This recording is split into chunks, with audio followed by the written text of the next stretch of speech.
no sense. You're just plain stupid. Kayla, why are you saying those mean things? But Miss Gibbs told me that the other day. Oh, honey, you don't listen to people who tell you those bad things. You are smart and beautiful, and you can do anything you put your mind to, okay? Yes, Dad. Verbal abuse can destroy a child's sense of worth. Speak positively today.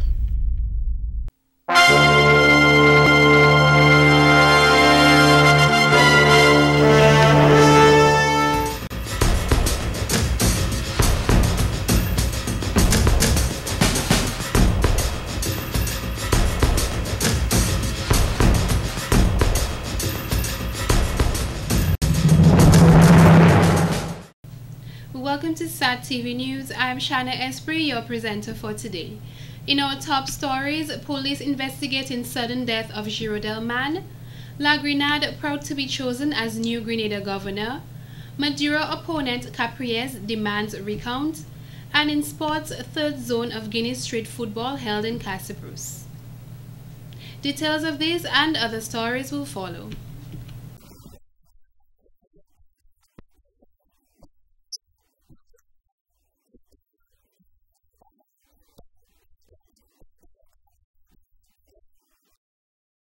No child from 2012 onwards should be born with HIV. Even if you're infected with HIV, you're still a human being. They're still living, they're still breathing, so we gotta love and respect them. Darren Sammy here endorsing the Live Up campaign.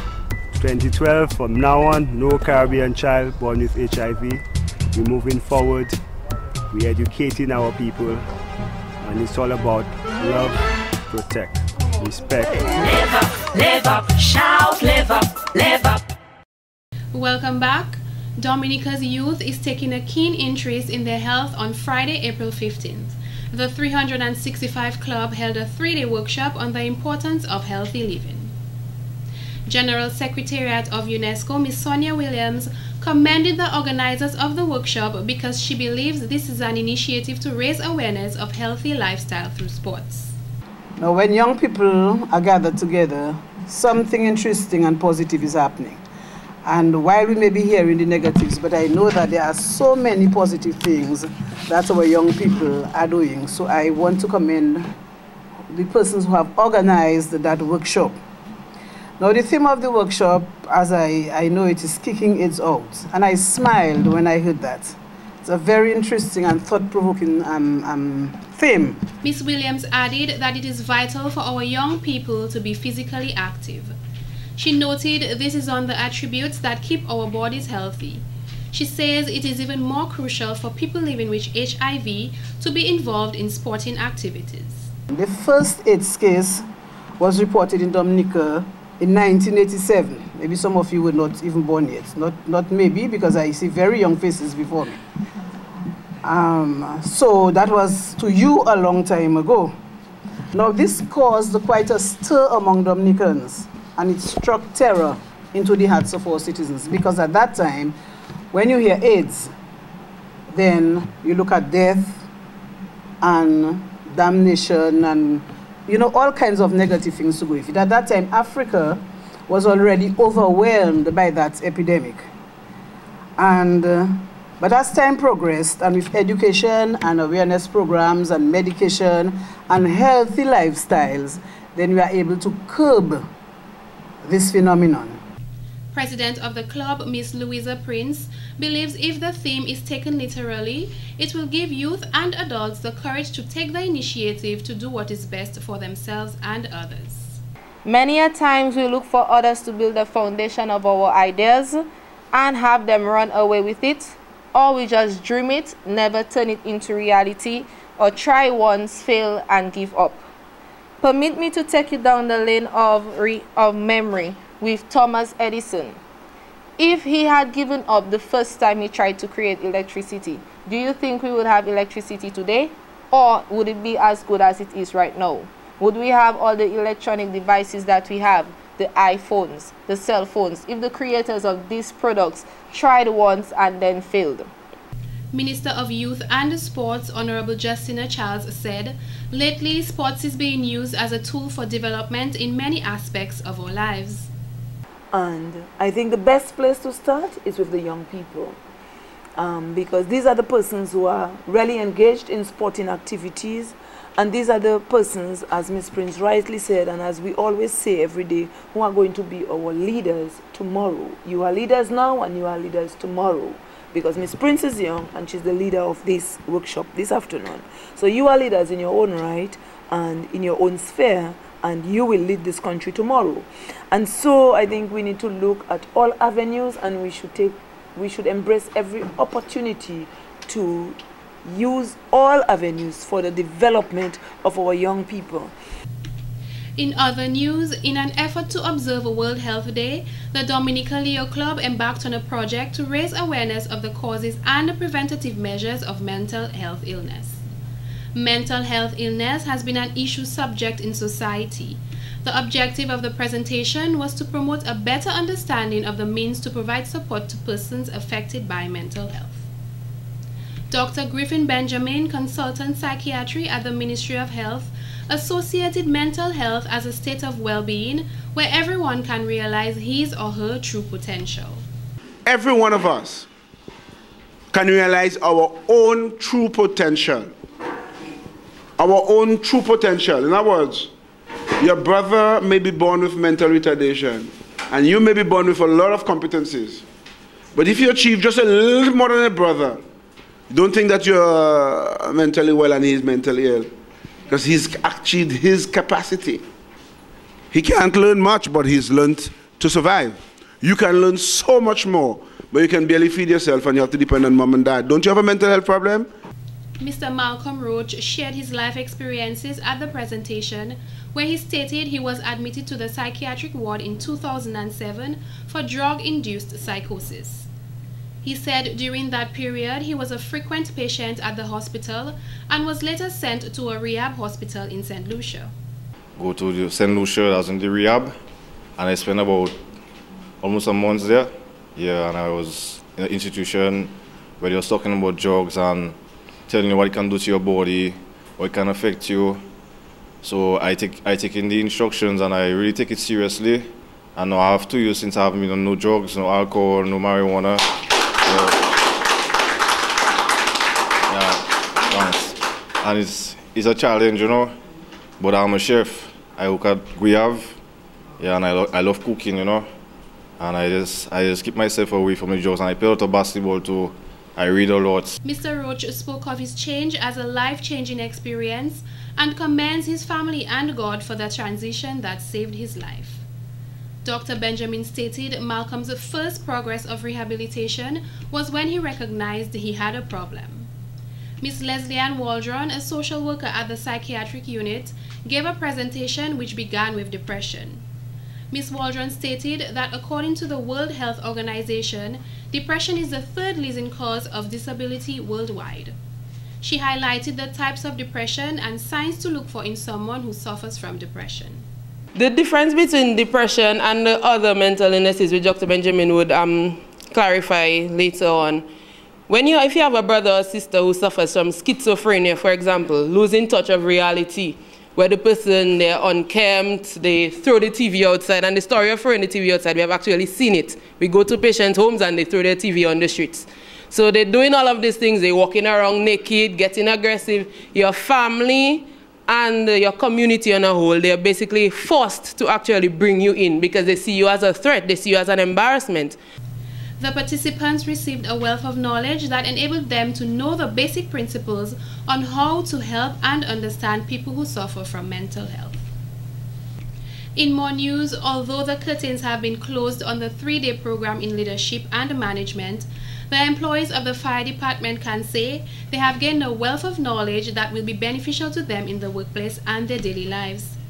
The Chief Fire Officer, Mr. Josiah Dupree, said he believes that throughout the 3 days, the participants were exposed to a considerable amount of information which helped them to develop as individuals.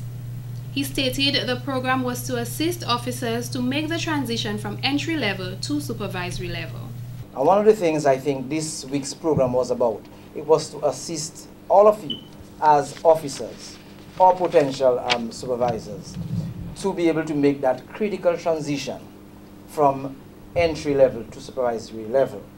And so, as you would have discussed, I'm told in some instances he had heated debates. As you would have seen some concepts come into play, I'm sure there would have been instances where you saw your supervisor from whatever level, all the way to the top. But I hope too that you would have seen yourself. Mr. Dupuy said he hoped the officers saw themselves as an agent of change in their respective units.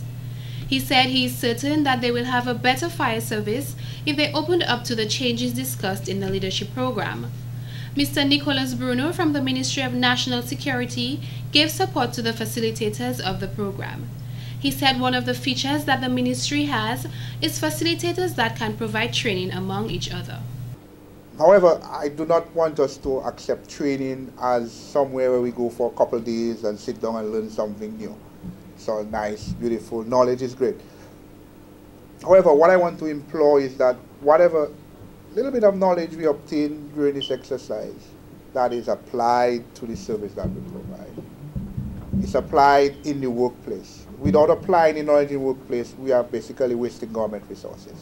The permanent secretary said too often training is viewed as a day off from work.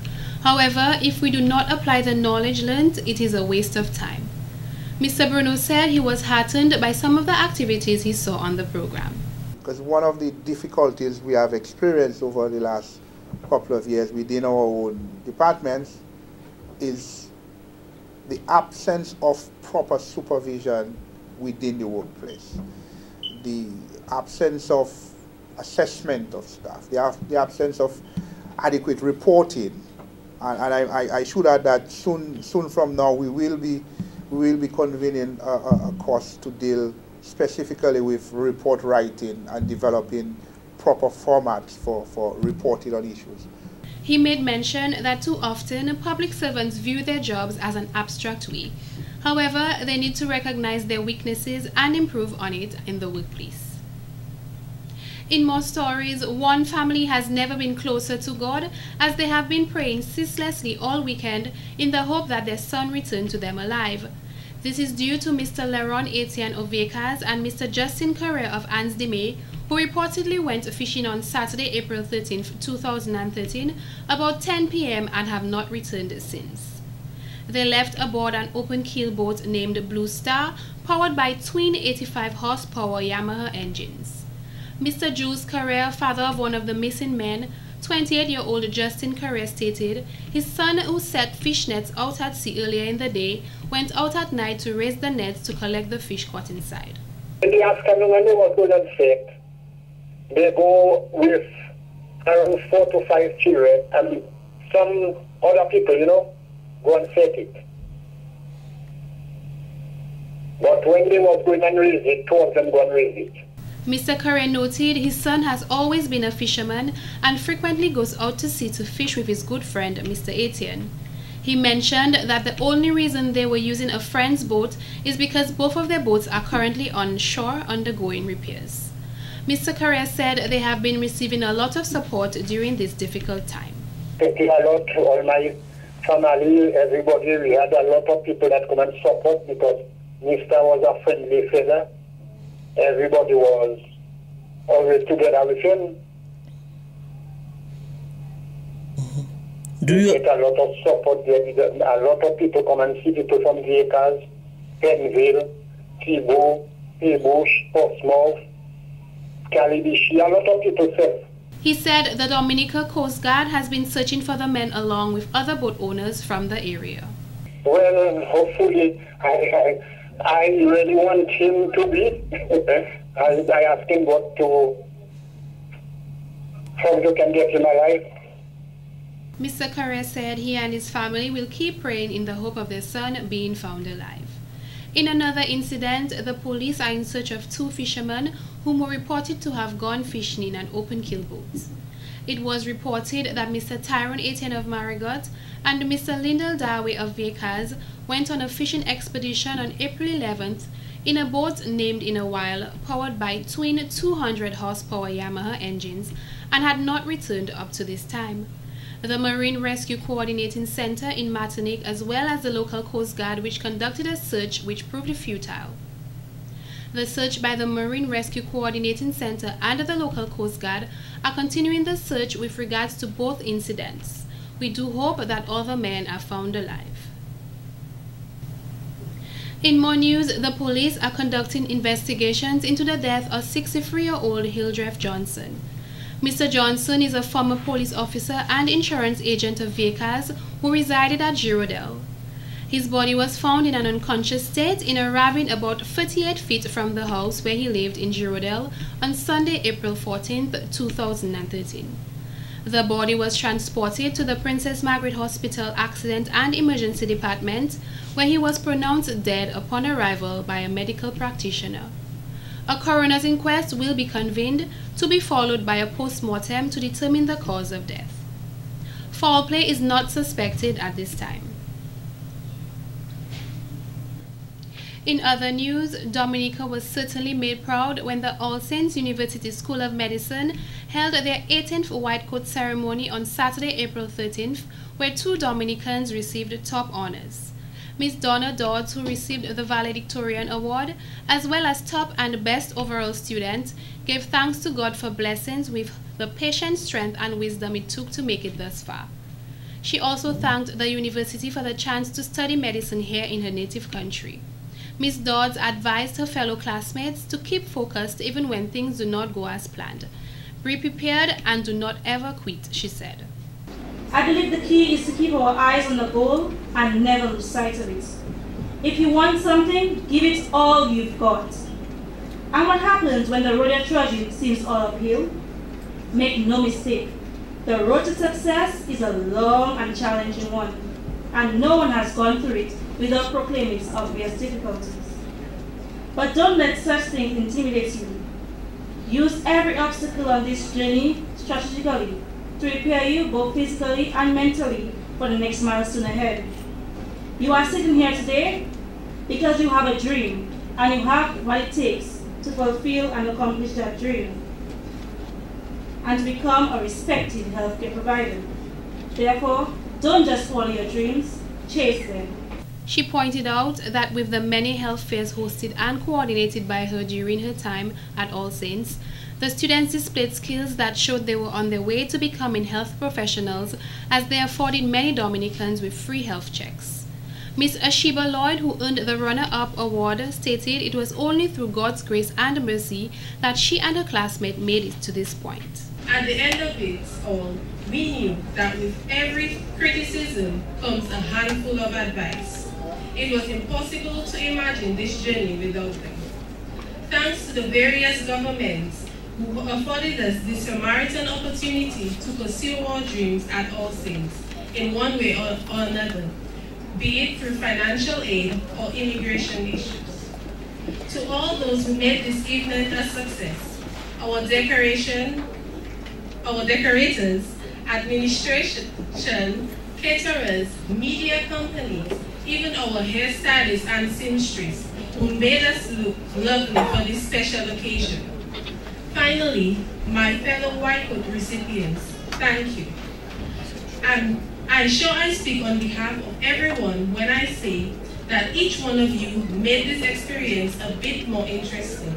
She advised the students to count their blessings and to make their blessings count while making the best of a wonderful opportunity they are blessed with. Minister for Health, Honorable Julius Timothy, noted they will be welcomed at the Princess Margaret Hospital, as it has been a place where thousands of medical students have walked through its doors on their way to becoming good and famous practitioners. Dominica is developing its oncology service to meet the needs of its people. This facility at the Princess Margaret Hospital will provide better accommodation and treatment for patients. In addition, a Dominican is presently pursuing studies at the University of West Indies and is expected to return to provide leadership in this area of medical care. Thus, the government of Dominica will use these facilities to assist in your training to become good doctors. So be the best that you can be with the All Saints University and the Princess Margaret Hospital. Minister of Education, Honorable Peter Seja, advised the students that earning their white coats was a gift of confidence and faith in their abilities by those who precede them in this noble profession. He said as medical professionals, society trusts them, and as such, they must see it as a duty to provide exceptional care. The 7 Dominicans who received their white coats are Kivian Burnett, Donna Dodds, Daryl Frederick, Ashiba Lloyd, Sylvana Shillingford, Smith Telemac, and Velma Valmond. The white coat ceremony marked the transition by the students from the study of preclinical to clinical health sciences.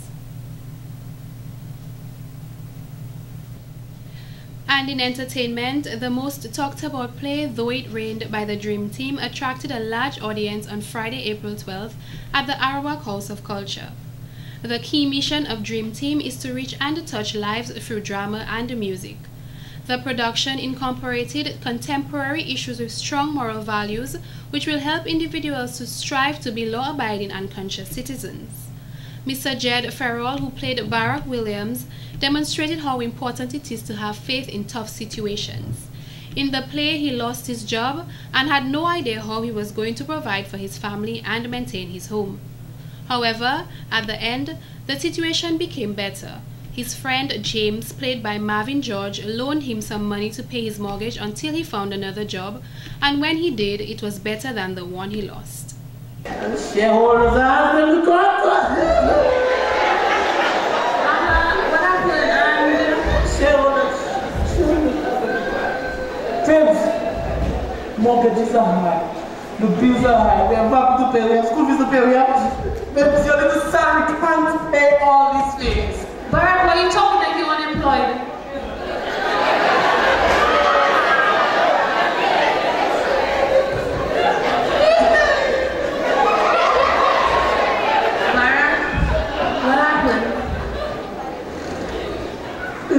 Oh Lord, not today, not now. That cannot be happening to our family.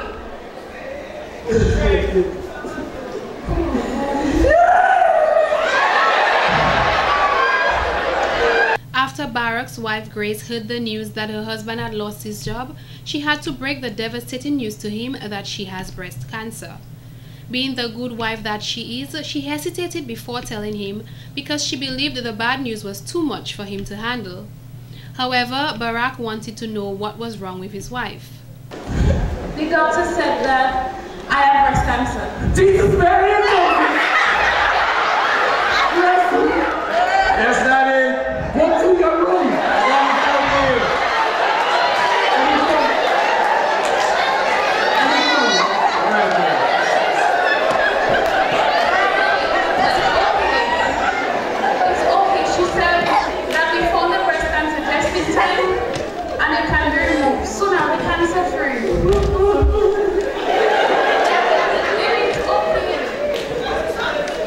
Okay, baby, I promise that we're gonna fight for this thing together. I promise to be there for you all the way. Thank you, honey. That's why I love you. That's why I love you so, sweet. You will not tell me about your doctor's report because you are afraid. You're afraid of my reaction. Their daughter Tracy, played by Brittany, was raped, and this was what shattered the family the most.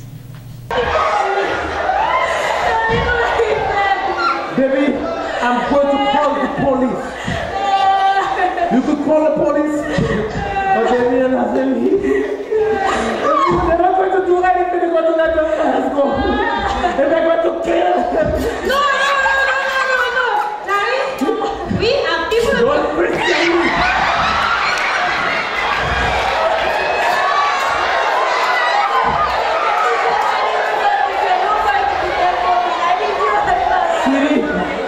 I'm going to do what the law cannot do for you. The people don't kill them, they will kill them. They're going to send them to jail and set them free on bail.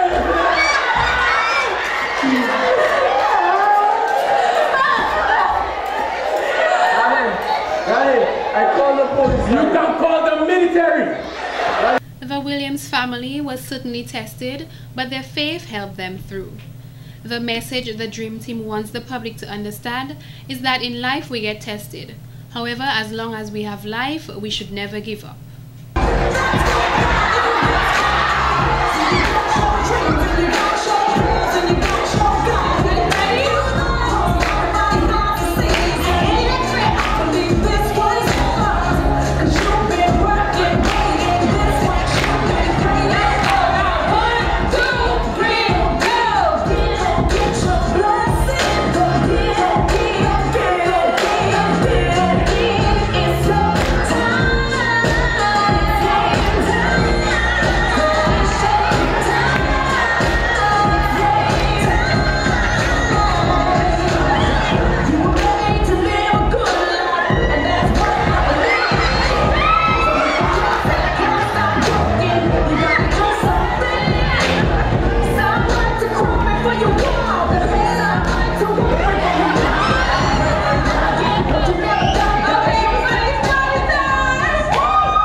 And in court news, 36-year-old Joseph Semper of Trafalgar found himself in trouble with the law as he was charged with taking conveyance, an indictable matter. Mr. Semper, who appeared before Magistrate Evelina Baptist on Monday, April 15th, was slapped with the charge after he allegedly took a Nissan bus registration number PF324 without the consent of the owner, Miss Ramona Semper. Bail was opened, but Mr. Semper had no one present to stand as surety, so he was remanded at the Stock Farm State Prison. The trial has been set for August 29, 2013. In more court news, 36-year-old Nixon John of Citronay was sentenced to pay the sum of $900 to be paid by August 31, 2013, or in default, sentenced to 5 months imprisonment. He received the sentence after pleading guilty to possession of cannabis and possession of cannabis with intent to supply. The defendant was slapped with the charges following the discovery of 33 grams of cannabis after a search warrant was executed at his residence on Saturday, April 13th. A mitigation, his attorney Ronald Charles stated, a ticketing system should be adopted for such minor drug charges, which wastes the court's time. Magistrate Evelina Baptist agreed. However, she stated cannabis is still illegal and sentences can only be administered through the court system. There was no separate penalty for the charge of possession of cannabis with intent to supply. This has been the local segment of the news. Coming up next, regional highlights.